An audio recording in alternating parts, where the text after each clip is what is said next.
need heroes. We need those people who really have got vision, who've got ambition, energy. Right now, as you're listening to this, something extraordinary is unfolding behind the golden gates of Buckingham Palace. A secret so big, so game-changing, that it could completely transform the British royal family as we know it. At the center of this royal revolution are two young people you've probably never heard of, Lady Louise Windsor and James, Earl of Wessex. But here's the twist that nobody saw coming. They didn't choose to be part of this drama. They were thrust into it by someone you definitely know. Prince William, the future king who's not waiting for his crown to start changing everything. Picture this scene. Deep within the palace walls, away from the cameras and royal protocols, Prince William is quietly dismantling centuries of tradition. He's making decisions that will determine who gets to call themselves royal, who gets to live in palaces, and who gets pushed to the sidelines. And the most shocking part? He's doing all of this while King Charles is still on the throne, making moves that even his own father doesn't fully control. This isn't just about royal titles or fancy ceremonies. This is about the survival of the monarchy itself, and two innocent young royals have become the pawns in William's master plan. Lady Louise is 20 years old, studying literature at university, dreaming of a quiet life away from the spotlight. Her brother James is just 16, tall and thoughtful, still figuring out who he wants to become. For their entire lives, their parent protected them from the royal circus, raising them in peaceful obscurity, while their famous cousins grew up under constant media scrutiny. They went to regular schools, did their own homework, and lived like normal kids in a cozy home called Bagshot Park. Their mother, Duchess Sophie, fought tooth and nail to get in the childhood she never had, free from paparazzi, free from expectations, free from the golden cage that traps most royal children. She made a deal with the royal family years ago. Let my children grow up normal, and they'll find their own way to serve when they're ready. But now that deal is crumbling, and Sophie is watching her life's work fall apart before her eyes. The woman who spent 2 decades protecting her children from the royal spotlight suddenly finds them at the center of the biggest royal transformation in modern history. Behind closed doors, sources say Sophie is quietly fighting back, reminding anyone who will listen about the promises that were made to her family. She's not the type to cause public drama or give explosive interviews. But those close to her describe a mother who feels betrayed by a system she served faithfully for over 25 years. She never sought the spotlight for herself, never wrote tell-all books, never caused scandals. She just worked hard and stayed loyal. Now she's watching as that loyalty seemingly counts for nothing. The story gets even more complex when you understand what Louise and James were supposed to represent. When they were born, they were given a special arrangement that had never been tried before in royal history. Unlike their cousins who automatically became princes and princesses, Louise and James were given titles that allowed them to choose their own futures. At 18, they could decide whether to accept full royal status with all its privileges and restrictions, or continue living as private citizens with royal heritage but no public duties. It was supposed to be the perfect compromise, a way to honor royal bloodlines while respecting individual choice. Louise already faced this decision 2 years ago when she turned 18, and her choice shocked the royal establishment. Here's what happened that nobody talks about. When Louise turned 18, she was automatically entitled to become Her Royal Highness, Princess Louise of Edinburgh. Imagine being 18 years old and someone offering you a real princess title, complete with palace life, royal protection, designer clothes, and worldwide recognition. Most teenagers would jump at the chance, right? But Louise looked at that glittering offer and said something that sent shockwaves to the royal family. No, thank you. She didn't want the title, didn't want the attention, didn't want the restrictions that come with being a full-time royal.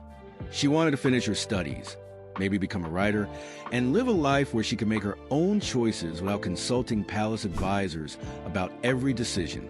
Her rejection wasn't just personal, it was revolutionary. For the first time in British royal history, someone with direct royal blood voluntarily walked away from a princess title. The decision revealed something profound about how the younger generation views royal life. They see it as a burden rather than privilege. Louise's choice sent a clear message to the world. Even she, a granddaughter of Queen Elizabeth, felt that modern royal life wasn't worth the sacrifice of personal freedom. But her decision also created a problem that nobody anticipated. If Louise doesn't want to be a working royal, and James might follow her lead, what happens to the royal family's future? This is where Prince William's master plan comes into focus, and it's more calculating than anyone imagined. William has been studying successful monarchies around the world, looking at countries like Sweden and Denmark, where smaller royal families maintain higher public approval ratings. He's discovered that having too many royals actually weakens a monarchy because it dilutes the specialness of being royal and creates confusion about who really matters. His solution is brutal in its simplicity. Cut the royal family down to its essential core, focusing all resources and attention on the direct line of succession while letting peripheral royals fade into private life. But here's where it gets personal and painful for families like Sophie's. William's vision for future royal family centers entirely around himself, Catherine, and their 3 children, Prince George, Princess Charlotte, and Prince Louis. In this streamlined monarchy, there's little room for cousins, aunts, uncles, or their children, no matter how loyal or hardworking they've been. Louise and James, despite being the children of King Charles's youngest brother, find themselves on the outside of William's inner circle, watching as their royal relevance slowly evaporates. They're royal enough to attract media attention and public curiosity, but not royal enough to secure guaranteed places in William's future plans. The emotional toll of this transformation cannot be overstated, especially for James, who finds himself in an impossible position as his 18th birthday approaches. Unlike Louise, who made her decision in relative privacy, James is growing up under intense scrutiny as royal watchers try to predict his choice. Every public appearance is analyzed for clues about his future intentions. When he stands tall and confident at royal ceremonies, commentators speculate that he's being groomed for royal duties. When he appears uncomfortable or distant, they wonder if he'll follow his sister's path toward private life. The pressure on a 16-year-old boy to make decisions that will affect the rest of his life, while millions of people watch and judge, is almost unimaginable. Recent events have only intensified this pressure. James has been appearing more frequently at significant royal occasions, standing beside his parents with increasing confidence and poise. At the Commonwealth Games, Easter Sunday services, and Queen Elizabeth's Platinum Jubilee celebrations, James displayed a natural royal bearing that caught the attention of both media and palace insiders. Some royal experts interpret these appearances as signs that James is being prepared for a more active royal role, possibly as part of William's streamlined monarchy. Others see it as a young man simply supporting his family during important moments, with no deeper significance. The truth about James's future may be more complicated than anyone realizes. Sources close to the family suggest that Prince Edward, James's father, has been having serious conversations with his son about royal duty and family expectations. Edward, who now holds the prestigious title of Duke of Edinburgh, the same title once held by Prince Philip, understands the weight of royal responsibility better than most. He's watching his son grow into a thoughtful, capable young man who could potentially fill an important role. This creates a fascinating dynamic within the family. Sophie wants James to have the freedom to live a normal life, just as she fought for Louise to have that freedom. Edward sees potential in James to carry forward the family tradition of dedicated royal service. James himself remains largely silent about his intentions, maintaining the privacy that has protected him throughout his childhood. And looming over all of these family considerations is Prince William's larger agenda for monarchy, which may not accommodate James regardless of what the young man chooses. The historical significance of this moment cannot be ignored. Never before in British royal history have young family members been given such explicit choices about their royal futures. Previous generations of royals were born into their roles with no option to opt out or choose alternative paths. They served because it was their duty, their destiny, and their only acceptable option. But Louise and James represent something entirely new. Royals who can say no to royalty itself. This unprecedented freedom creates opportunities for authentic choice, but it also creates pressure and uncertainty that previous royal generations never faced. What makes this story even more compelling is how it reflects broader changes in society. Young people today expect to have control over their own lives in ways that previous generations couldn't imagine. They prioritize personal fulfillment, work-life balance, and authentic self-expression over traditional markers of success like wealth, status, or inherited position. Louise and James embody this generational shift, questioning whether royal privilege is worth the sacrifice of personal autonomy. Their choices will likely influence how future royal children think about their own roles and responsibilities. The international implications of these changes extend far beyond Britain's borders. Royal families around the world are watching this transformation with intense interest, recognizing that the challenges facing the British monarchy are universal challenges for hereditary institutions in democratic societies. How do you maintain the magic and tradition of royalty while adapting to modern expectations of transparency, accountability, and individual choice? How do you balance public service with personal fulfillment? How do you honor family loyalty while respecting individual autonomy? The answers that Louise, James, and the rest of the royal family find will influence royal families from Sweden to Thailand. The media dimension of this story adds another layer of complexity that affects every decision Louise and James make. Unlike previous generations of royals who could make private choices without immediate public scrutiny, Louise and James live in an era of instant global communication, where every royal move is photographed, analyzed, and debated online within minutes. This constant attention makes their already difficult choices even more challenging, as they must consider not only what they want for their own lives, but how their decisions will be perceived, interpreted, and potentially misrepresented by media outlets hungry for royal drama. Louise has handled this media pressure with remarkable grace and maturity. She's managed to maintain her privacy while still fulfilling her family obligations, appearing at important royal events when needed, while avoiding the gossip magazines and scandal stories that plague many young royals. Her rare public appearances, like walking behind Queen Elizabeth's coffin during the funeral procession, demonstrated a young woman who understands the weight of royal responsibility even as she chooses not to embrace it fully. She showed dignity, respect, and emotional intelligence that impressed even royal critics who might otherwise question her choices. James faces even greater media scrutiny because his decision is still pending, and because he represents the future of his branch of the royal family. Every public appearance is dissected for clues about his intentions. Does he look comfortable in formal royal settings? Does he seem to enjoy the ceremonies and protocols?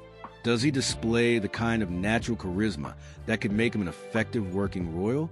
These questions follow him everywhere, creating pressure that no teenager should have to endure while simply trying to figure out who he wants to become. The financial implications of these royal choices also deserve attention, though they're rarely discussed openly. Working royals receive substantial financial support from both the Crown Estate and various royal trusts, funding that covers everything from housing and security to clothing and travel expenses. Choosing a private life means giving up this financial safety net and accepting the responsibility of earning your own living in a world where your royal heritage might be both an advantage and a burden. Louise and James must consider not only what kind of life they want to live, but whether they're prepared to support themselves financially without royal backing. This financial reality adds practical weight to their theoretical choices. It's one thing to reject royal titles and duties in principle, but another thing entirely to give up the financial security that comes with those roles. Louise, as a university student, hasn't yet faced the full implications of supporting herself independently. James, still in secondary school, has even less real-world experience with financial responsibility. Their parents have tried to prepare them for financial independence, but the transition from royal protection to self-sufficiency represents a massive adjustment that few people can truly understand. The global fascination with this royal transformation reflects deeper human interests in family dynamics, generational change, and the tension between tradition and modernity. People around the world are following Louise and James's story not just because they're royal, but because their struggles reflect universal human experiences. Every family has expectations, traditions, and pressures that shape individual choices. Every young person faces decisions about honoring family wishes while pursuing personal dreams. Every generation must decide which traditions to preserve and which to abandon. Louise and James are working through these universal challenges in the most public way imaginable, making their story both uniquely royal and surprisingly relatable. As we look toward the future, several scenarios seem possible for Louise and James. They might both choose private lives, establishing precedent for future royal children to opt out of public duties without controversy. They might find middle ground, maintaining some royal responsibilities while pursuing independent careers and personal interests. James might surprise everyone by embracing full royal duties, providing William's streamlined monarchy with a dedicated working royal from the younger generation.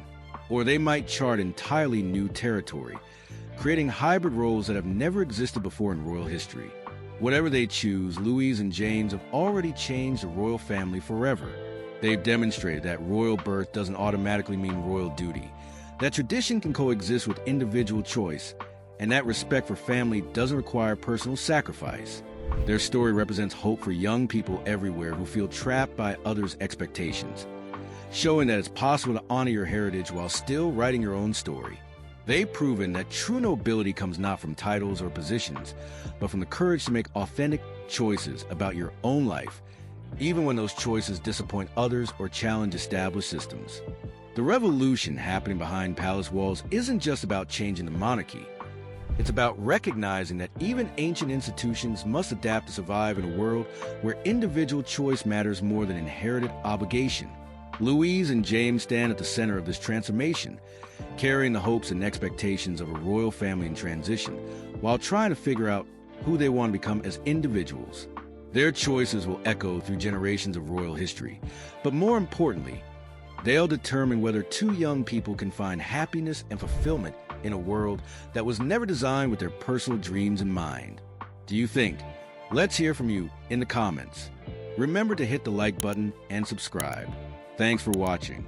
See you in the next video.